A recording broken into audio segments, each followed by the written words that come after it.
ഒരു ഭാര്യ ഗർഭിണിയായി കഴിഞ്ഞാൽ അവൾ ആയത്തുൽ കുർസി ഓതിക്കൊള്ളട്ടെ. ആയത്തുൽ കുർസി ഓതിക്കൊള്ളട്ടെ. ആയത്തുൽ കുർസി കൂടുതൽ ഓതുമ്പോൾ പ്രസവം റാഹത്താവും.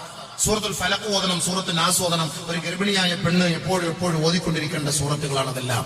സൂറത്ത് യൂനുസിന്റെ 3 ആയത്തുകൾ, തുടക്കം മുതലുള്ള 3 ആയത്തും അത് പാരായണം ചെയ്യണം. സൂറത്ത് മറിയം ഓതണം.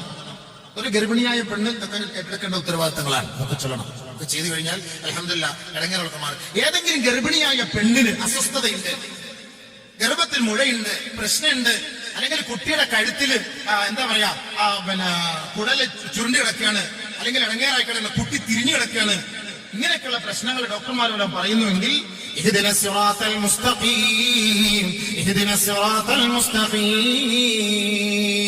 കൂടുതൽ സമയം നിങ്ങൾ കുറഞ്ഞത് 313 പ്രാവശ്യമെങ്കിലും നിങ്ങൾ പറയണേ, അല്ലാഹുവേ നേരായ മാർഗം നീ തുറന്നു തരണമേ അല്ലാഹ്.